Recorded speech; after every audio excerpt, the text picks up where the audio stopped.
இந்த மார்ச் மாதம் 17ஆம் தேதி இந்த செவ்வாய்க்கிழமை நீங்க நல்லா இருப்பீங்க, நல்லா இருப்பீங்க. நீங்க ரொம்ப ரொம்ப நல்லா இருப்பீங்க. அன்பான தேவனுடைய பிள்ளைகளே, உங்கள் மேல் பேரன்பு கொண்ட பரலோக தகப்பன் பொக்கிஷம் போல ஒரு புத்தம் புதிய நாளை உங்களுக்கு கொடுத்திருக்காருங்க. இந்த நாளில் நீங்கள் இருப்பதே பெரிய ஆசீர்வாதம். இந்த நாள் நமக்கு கிடைத்ததே பெரிய பொக்கிஷம். இந்த நாளில் நீங்களும் நானும் இருக்கின்றோம் என்பதே எத்தனை ஒரு பெரிய பரவசம். இந்த காலையிலே அன்பு தேவ பிள்ளைகளே, பாச தகப்பனை நேசத்தோடு ஸ்தோத்திரியுங்கள். அன்பு தகப்பனுக்கு இந்த காலையிலே நன்றிகளை செலுத்துங்கள். இந்த நாளில் நம்மை பிழைக்க வைத்து இந்த ஒரு புதிய துவக்கத்தை கொடுத்திருக்கக்கூடிய நல்ல ஆண்டவருக்கு நிறைய நன்றி செலுத்துங்க. நீங்க பாப்பீங்க, இன்னைக்கு நீங்க ரொம்ப ரொம்ப நல்லா இருப்பீங்க. இந்த மார்ச் மாதம் 17ஆம் தேதி இந்த செவ்வாய்க்கிழமை இன்னைக்கு நைட்டு ராத்திரி நீங்க உறக்கத்துக்கு போறதுக்கு முன்னாடி நீங்க ரொம்ப ரொம்ப சந்தோஷப்பட போறீங்க. ஆண்டவர் எனக்கு இன்னைக்கு ரொம்ப நல்லவரா இருந்தாரு, நிறைய நன்மையான காரியத்தை செஞ்சாரு, எனக்கு எவ்வளவு இரக்கத்தை பாராட்டினாருன்னு நீங்க சொல்லக்கூடிய அளவுக்கு அநேக ஆசீர்வாதங்களை நீங்கள் இன்றைக்கு கவர்ந்தெடுத்துக் கொள்ள போகிறீர்கள். அநேக நன்மைகளை நீங்கள் சுதந்திரித்துக் கொள்ள போகிறீர்கள். அநேக உச்சிதங்களை நீங்கள் பெற்று அனுபவித்து மகிழ போகிறீர்கள். காரணம், கர்த்தர் நல்லவரா இருக்கிறாருங்க. அவர் நல்லவரா உங்க கூடவே இருக்கிறதுனால நீங்க என்னைக்குமே நல்லா இருக்க வேண்டும் என்பதுதான் இன்றைக்கு உங்களோடு கூட பேசிக் கொண்டிருக்கக்கூடிய ஊழியக்காரனாகிய என்னுடைய விருப்பமும் சரி, நான் பிரசங்கித்துக் கொண்டிருக்கக்கூடிய ஆண்டவருடைய விருப்பமும் சரி. ஆகவே நீங்க நல்லா இருப்பீங்க. தொடர்ந்து ஆண்டவருடைய சத்திய வாக்குகள், வார்த்தைகளை கேளுங்க. நீங்க இன்னைக்கு ரொம்ப ரொம்ப நல்லா இருக்க போறீங்க. வாழ்க்கையில ரொம்ப ரொம்ப முக்கியமா நீங்க வளர்த்து கொள்ள வேண்டிய பல வகையான உயர்வான மனநிலைகளில் ரொம்ப ரொம்ப உச்சிதமான ஒரு மனநிலை என்ன தெரியுங்களா? வாழ்வில் சில பாதிப்புகள் வரும் பொழுது அந்த பாதிப்பு உங்களை தாக்கும், அந்த பாதிப்பு உங்களை அடிக்கும், அந்த பாதிப்பு உங்களை துயரத்துக்குள்ள தள்ளும்.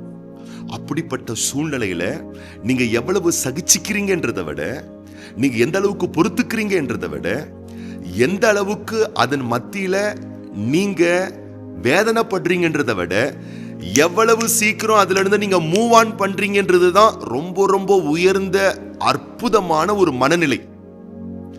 அப்போ எவ்வளவு குயிக்கா ஒரு குதிரைய மாறி வாழ்க்கையின் சவால்கள் நம்மளை போட்டு அடிச்சு தள்ளுனாலும் ஒரு குதிரைய மாதிரி சடக்குன்னு படக்குன்னு எழும்பி ஓடக்கூடிய அளவுக்கு, பறக்கக்கூடிய அளவுக்கு ஒரு அற்புதமான, ஒரு தேவரகமான, எல்லா தவிப்புகளையும் தாக்கங்களையும் கடந்து செல்லக்கூடிய, மூவ் ஆன் பண்ணக்கூடிய ஒரு உத்வேகத்தை உங்களுக்குள்ளாய் வளர்த்துக் கொள்ளுங்கள் என் அன்பு தேவனுடைய பிள்ளைகளே. வாழ்க்கையில் பல ஏற்றத்தாழ்வுகள் நிச்சயமா சந்திக்கக்கூடிய சவால்கள் வரத்தான் செய்யும். எதிர்பார்க்கவே மாட்டோம். திடீர்னு உடம்பு பிரச்சனை வந்துடும், சில ஒரு வியாதி கூட வந்துடும். அந்த அனுபவம் நம்மளை பிடிச்சி தட்டும், கீழே வீழ்த்திடும். எதிர்பார்க்கவே மாட்டோம். திடீர்னு ஒரு பெரிய பண தேவை வந்துடும். எதிர்பார்க்கவே மாட்டோம். நமக்கு முன்னாடி நல்லா பேசுறவங்க நமக்கு பின்னாடி போயிட்டு நம்மளை பத்தி தப்பா பேசுவாங்க. அந்த செய்தியெல்லாம் நம்ம கேட்டோம்னா உடஞ்சு போயிருவோம், சுக்குநூறு ஆயிருவோம். நல்லா போயிட்டு இருப்போம். எதிர்பாராத விதமா வண்டியில டிராவல் பண்ணும்போது ஆப்போசிட்ல வரவன் நம்மளை இடிச்சுட்டு போயிருவான். ஒரு பெரிய செலவு வச்சிரும், விபத்து வந்துடும், உடல் பாதிப்பு கூட வந்துடும், உறவு பிரச்சனை வந்துடும், மன பிரச்சனை வந்துடும், உடல் பிரச்சனை வந்துடும். இதெல்லாம் எப்போ வரும்னே சொல்ல முடியாதுங்க. திடீர்னு எதிர்த்தாக்குதல்கள் மோசமான விதத்துல சூறாவளி புயல் காற்று போல நம்மை சீரழிக்க, நம்மை கீழே விழ செய்யும். பல இடத்துல நம்மளே விழுந்துருவோம். ஆனா ஒண்ணு, எத்தனை பாதிப்புகள் நம்மை அடித்தாலும், எத்தனை பாதிப்புகள் நம்மை வியாகுலப்படுத்தினாலும், நம்பினவர்கள் நமக்கு சில நம்பிக்கை துரோகங்கள் விதைத்தாலும், பல வகையான நம்பக்கூடிய மக்கள் நம்மை குறித்து தவறாய் பேசினாலும், நாம் எதிர்பார்த்த ஆதாரங்கள், சோர்ஸ் நம்மளுடைய கையை விட்டு போனாலும், நீங்க ஒன்ன மட்டும் நல்லா புரிஞ்சுக்கணும். அதினில் இருந்து எப்படி எவ்வளவு சீக்கிரம் மூவ் ஆன் பண்ணி வெளியே வரணும்ன்றத நீங்க நல்லா தெரிஞ்சுக்கணும் கர்த்தருடைய பிள்ளைகளே. அதை தெரிஞ்சுக்கிட்டீங்கன்னா, உடனே எழும்ப ஆரம்பிச்சிட்டீங்கன்னா, நான் சொல்றேன், உங்கள் பக்கத்தில் 1000 பேர் விழுந்தாலும், உங்கள் வலது பக்கத்தில் 10,000 பேர் விழுந்தாலும், ஏன் இந்த உலகமே எதிர்த்தாலும், நீங்க அழகா அற்புதமா கர்த்தருக்கு காத்திருந்து கழுகை போல உயர பறக்கக்கூடிய உயர்ந்த தேவ பிள்ளையா நீங்க மாறிடுவீங்க. தாவீதுனுடைய வாழ்க்கையில பாத்தீங்கன்னா அவனுக்கு வந்த துரோகம் பார்த்தீங்களா, சொந்த பிள்ளைய அவனுக்கு துரோகம் பண்ணிட்டான். சொந்த குடும்பமே அவனை துரத்துறான். எதுக்கு துரத்துறான்? அப்பா புள்ள விளையாட்டு மாதிரி புள்ள அப்பாவை துரத்துறான். எதுக்கு துரத்துறான்? விளையாட்டுக்காக துரத்தலங்க, உயிர் எடுக்கிறதுக்காக துரத்துறான். அப்சலோம். எப்படிப்பட்ட ஒரு வியாகுலம், எப்படிப்பட்ட ஒரு வேதனை. அரண்மனையில் அரச பதவியில் வீற்றிருந்த தாவீது இன்றைக்கு வீதியிலும் வனாந்தரத்திலும் உணவு இல்லாமல், உறக்கம் இல்லாமல், இளைப்பாறுதல் இல்லாமல் உயிரை கையில் பிடித்துக் கொண்டு ஓடுகிறான். வாழ்க்கை எப்படி தட்டுச்சு பார்த்தீங்களா? ஆராதிக்கிறவன் தாவீது, தேவனை கனப்படுத்துகிறவன் தாவீது, கர்த்தர் மேல் வாஞ்சை கொண்டவன் தாவீது, கர்த்தரைய காலத்திலும் ஸ்தோத்தரிக்கிறவன் தாவீது, தேவனுடைய இருதயத்தை கொண்டவன். அப்படிப்பட்ட பாதிப்பு தாவீதை அடிச்சது பார்த்தீங்களா? சூறாவளி புயல மாதிரி தாவீதை அடிச்சு கீழே தள்ளி மோசம் போய்க்கிருச்சுங்க. ஆனா இங்கதான் நீங்க கத்துக்கணும், இங்கதான் கத்துக்கணும். என்ன தெரியுமா கத்துக்கணும்? தாவீது சடக்குன்னு குதிரை மாதிரி எழும்புறாருங்க. தாவீது பட்டுன்னு எழும்புறாருங்க. நீங்கள் சங்கீதத்தின் புஸ்தகம் 3ஆம் சங்கீதத்தை வாசித்து பாருங்கள். எவ்வளவு சத்துருக்கள், சொந்த குடும்பம் மகனை எதிர்த்து வந்து விட்டான். சுற்றி இருக்கக்கூடிய மக்கள்லாம் தாவீதை பார்த்து சொல்றாங்க, நீ பொல்லாதாளியா, நீ மோசமான ஆளு, நீ என்ன அக்கிரமம் பண்ண, அநியாயம் பண்ண தெரியலையே, கர்த்தரை உன்னை கைவிட்டார் போல இருக்கு. ஆகவேதான் பிரச்சனை மேல பிரச்சனை, அடி மேல அடி, துன்பத்தின் மேல துன்பம், துயரத்தின் மேல துயரம், கஷ்டத்தின் மேல கஷ்டம் உனக்கு வந்துகிட்டே இருக்குன்னு சொல்லி சங்கீதத்தின் புஸ்தகம் 3ஆம் அதிகாரத்திலே மக்கள் சொல்லுகிறார்கள், கர்த்தர் கிட்டேயே ரட்சிப்பில்லை தாவீதுக்கு. அப்படின்னா கர்த்தரை உன்னை காப்பாற்ற மாட்டான்ற மாதிரி எல்லாரும் தப்பா சொல்லிட்டு இருக்காங்க. ஆனா நம்மால் சொல்றாரு பாருங்க, வாசிக்கிறேன் கவனமாய் கேளுங்களேன் அன்பு கர்த்தருடைய குழந்தைகளே. சங்கீதங்களின் புஸ்தகம் 3ஆம் அதிகாரம் 3ஆம் வசனம், ஆனாலும் கர்த்தாவே நீர் என்னை சூழ்ந்துள்ள கேடகமும் என் மகிமையும் என் தலையை உயர்த்துகிறவருமாய் இருக்கிறீர். என்ன சொல்றாரு தெரியுமா? என் தலை, என் முகம். இப்போ சத்துருக்களுள் எதற்காக வருகிறார்கள்? இவன் தலைய, இவன் முகத்தை அழிக்க, சிதைக்க, வெட்ட, வீழ்த்த வராங்க, கீழே தள்ள வராங்க. ஆனா இவர் சொல்றாரு, ஆமா அவன் தலை தான் வரான், ஆனா எனக்கு ஒரு கர்த்தர் இருக்கிறார், எனக்கு ஒரு தேவன் இருக்கிறார். தலை என்பது, முகம் என்பது நம்முடைய அடையாளம். அதனாலதான் பாத்தீங்கன்னா ரேஷன் கார்டுல இருந்து, ஸ்மார்ட் கார்டுல இருந்து, ஆதார் கார்டுல இருந்து, ஐடி ப்ரூஃப்ல இருந்து எல்லாத்துலயும் எதுதான் இருக்கு? நம்ம முகம்தான் இருக்கு. நம்முடைய முகம்தான் நம்முடைய அடையாளம். நம்முடைய தலைதான் நம்முடைய அடையாளம். அவனுடைய அடையாளத்தையே அழிக்க வந்த பிரச்சனையின் மத்தியில் தாவீது வீரியம் கொண்டு சொல்லுகிறான், என் கர்த்தர் எனக்காக இருக்கிறார். என் அடையாளத்தை அழிக்கக்கூடிய மாந்தர்களுக்கு முன்பதாக என் அடையாளத்தை உயர்த்துகிற ஒரு ஆண்டவர் இருக்கிறார். தேவரீர் என் தலையை உயர்த்துகிறவருமாய் இருக்கிறீர். உங்களால இப்படி சொல்ல முடிஞ்சா அதுதான் உயர்ந்த கலை, உத்தம மன வலிமை. என்ன மன வலிமை? எத்தனை புயல் காற்றுகள் உங்களை கீழே தள்ளி நெருப்புல போட்டு உங்களை மிதிச்சு அடிச்சு கீழே நொறுக்கி போட்டாலும் உங்களால் அறிக்கை செய்ய முடிந்தால் என்ன அறிக்கை? என் கர்த்தர் என் தலையை உயர்த்துவார், என் கர்த்தனுக்கு துணையாயிருப்பார், நான் மீண்டும் வருவேன், நான் மீண்டும் வருவேன் என்று உங்களால் சொல்ல முடிந்தால் நான் சொல்லுகிறேன், உங்க வாழ்க்கை பறக்கிற வாழ்க்கையா மாறும் கர்த்தருடைய பிள்ளைகளே. ஆகவே நான் அப்படி பண்ணிட்டாங்க, என்ன இப்படி பண்ணிட்டாங்க, இப்படி என்னுடைய பிஸ்னஸை டேமேஜ் பண்ண பார்க்குறாங்க, எதிரிகள் பெருகிட்டாங்க, அவங்க என்ன காலி பண்ணுறவங்க போல இருக்கு, சொந்த குடும்பம் எனக்கு எதிரி, இந்த புலம்பலெல்லாம் தயவு செய்து நிறுத்துங்க கர்த்தருடைய பிள்ளைகளை. இந்த மார்ச் மாதம், இந்த 17ஆம் தேதி, இந்த செவ்வாய்க்கிழமை முழங்குங்கள், வாயை திறந்து பேசுங்கள் கர்த்தருடைய பிள்ளைகளே. ஏன் பயந்து நடுங்குகிறீர்கள்? படைத்த தெய்வமே உங்கள் பக்கத்தில் இருக்கிறார் சொல்லுங்கள். படிக்கிற பிள்ளைங்க சொல்லுங்க, காலேஜில் படிக்கிற பிள்ளைங்க சொல்லுங்க, வேலை ஸ்தலத்தில் இருக்கக்கூடிய பிள்ளைகள் சொல்லுங்க. எதிர்ப்புகளை பார்க்கிறீர்களா? சொந்த பந்தங்கள் மத்தியிலே தடைகளை பார்க்கின்றீர்களா? உங்களை பகைக்கக்கூடிய எதிராளிகள் சிரித்து வந்து விட்டார்களா? தயவு செய்து கர்த்தர் உங்கள் பட்சத்தில் இருக்கிறார் என்பதை மறந்து விடாதிருங்கள். வாயை திறந்து சொல்லுங்கள், கர்த்தரின் தலையை உயர்த்துவார், கர்த்தரின் அடையாளத்தை காப்பார்.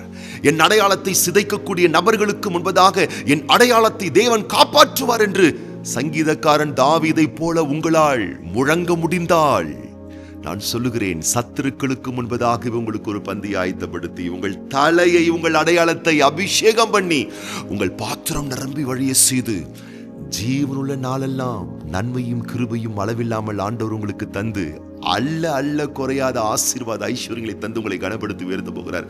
அதனால வாழ்க்கையில இந்த குணத்தை வளர்த்துக்குங்க. இந்த குணத்தை வளர்த்துக்குங்க. எந்த குணம்? எத்தனை வீழ்ச்சிகள் வந்தாலும், எத்தனை துரோகங்கள் வந்தாலும், எத்தனை எதிர்ப்புகள் வந்தாலும், எத்தனை போராட்டங்கள் வந்தாலும், கர்த்தருடைய நாமத்தினாலே சேனைக்குள் பாய்ந்து செல்வேன், மதிலை தாண்டுவேன். நம்புறீங்களா கர்த்தரை? ஆண்டவரை விசுவாசிக்கிறீங்க தானே? அதனாலதான் இந்த சேனல்ல வந்திருக்கீங்க, இந்த வார்த்தை கேட்டுட்டு இருக்கீங்களே. வேதம் சொல்லுகிறது, நீங்கள் எதை நம்புகிறீர்களோ அதை அறிக்கை செய்யுங்கள். வாயை திறந்து பேசுங்க. தாவீது பேசுறாரு. 91 சங்கீதக்காரன் சொல்லுகிறாரு, நான் கர்த்தரை நோக்கி, நீர் என் அடைக்கலம், நீர் என் கோட்டை, நீர் என் தேவன், நான் நம்பி இருக்கிறவன் என்று சொல்லுவேன் என்று சொல்லுகிறாரே. எபிரேயரின் ஆக்கியோன் சொல்லுகிறார், அவர் சொல்லியிருக்கிறாரே, நான் உன்னை விட்டு விலகுவதும் இல்லை, உன்னை கைவிடுவதும் இல்லை என்று சொல்லியிருக்கிறாரே. ஆகவே நாம் தைரியம் கொண்டு, கர்த்தரனுக்கு சகாயர், நான் பயப்பட மாட்டேன், மனுஷனுக்கு என்ன செய்வான் என்று சொல்லலாமேன்னு சொல்லப்பட்டிருக்கு. இந்த அறிக்கை எல்லாம் உங்களை அடுத்த கட்ட அபார வளர்ச்சிக்குள்ள அழைத்து செல்லும். தட்டுறவன் தட்டட்டும், கொட்டுறவன் கொட்டட்டும், விழத்தள்ளக்கூடிய பிரச்சனைகள் சூறாவளி புயல் போல வரட்டும், உங்களுக்குள் நல்ல நல்ல விசுவாச வாக்குகள், அறிக்கைகள் இருக்குமேயானால் நீங்கள் பறப்பீர்கள். என் அன்பு மகனே, என் அருமை மகளே, நீங்கள் நன்றாயிருப்பீர்கள். இன்னைக்கு ஆண்டவர் உங்களை ரொம்ப நல்லா வச்சு பாருங்க. ஆகவே சந்தோஷமா இன்றைக்கு உங்கள் காரிய கடமைகள் செய்வதற்கு புறப்பட்டு செல்லுங்கள். நம்பிக்கையோடு செல்லுங்கள். நிச்சயமாகவே முடிவு உண்டு. உங்க நல்ல நம்பிக்கை ஒரு நாளும் வீண் போகாது. கர்த்தருடைய பிள்ளைகளே, உங்களுடைய நல்வாழ்வுக்காக, இன்றைய உங்களுடைய ஜெயத்துக்காக, ஒருவேளை நீங்க ஏதாவது ஒரு விஷயத்துல பாதிக்கப்பட்டிருந்தீங்கன்னா, சில சவால்கள் உங்களை மன அழுத்தத்துக்குள்ள தள்ளிருச்சிருந்தா, யாராவது உங்களுக்கு செய்ததான தீமையினால நீங்க விட தள்ளப்பட்டிருந்தீங்கன்னா, பாதிக்கப்பட்ட ஒரு நிலையில இருந்தீங்கன்னா, உங்களுக்காக நான் விசேஷமா ஜெபம் பண்ண போறேன். எதுக்காக தெரியுமா? சீக்கிரம் எல்லா சவால்களிலிருந்தும் மூவ் ஆன் பண்ணக்கூடிய கிருபையை ஆண்டவர் உங்களுக்கு தரும்படிக்கு நான் ஜெபம் பண்ண போறேன். சேர்ந்து நம்ம ஜெபம் பண்ணலாமா? அது போலவே இந்த நாள்ல பிறந்த நாள் காணக்கூடிய அன்பு சகோதரி ஆர் தெபோராள், அன்பு சகோதரி ஜி கவிதா, அன்பு சகோதரி டி ஜென்னி ஜார்சி, அன்பு சகோதரி சி ரெபேக்காள் மற்றும் அன்பான பிள்ளைகள் மானஸ், நிவேதா, பி ரீத்து, சிவஸ்டி மற்றும் இன்னைக்கு திருமண நாள் காணக்கூடிய பிள்ளைகளுக்காக நம்ம ஜெபம் பண்ண போறோம். கண்களை மூடி நம்ம ஜெபம் பண்ணலாமா? எங்கள் அன்பின் பரிசுத்தமுள்ள தூய தகப்பனே, திருக்குமாரன் இயேசு கிறிஸ்துவின் நாமத்தினாலே உம்முடைய சமூகத்தில் வருகின்றோம். இந்த மார்ச் மாதம் 17ஆம் தேதி, இந்த செவ்வாய்க்கிழமை, இந்த காலையிலே இந்த வார்த்தை கேட்டுக்கொண்டிருக்கக்கூடிய ஒவ்வொரு அன்பு பிள்ளைகளையும் வலக்கரம் நீட்டி தொட்டு நீர்த்தாமே ஆசீர்வதிப்பீராக. எங்கள் ஆண்டவர் இயேசு கிறிஸ்துவின் வல்லமையும் அதிகாரமுள்ள நாமத்தினால ஆண்டவரே, வாழ்வில் வரக்கூடிய சிக்கல்களை கண்டு, மன உளைச்சல்களை கண்டு, வாழ்வில் வரக்கூடிய துன்ப தொல்லைகளை கண்டு உம்முடைய பிள்ளைகள் சோர்ந்து போகவே கூடாது ராஜா.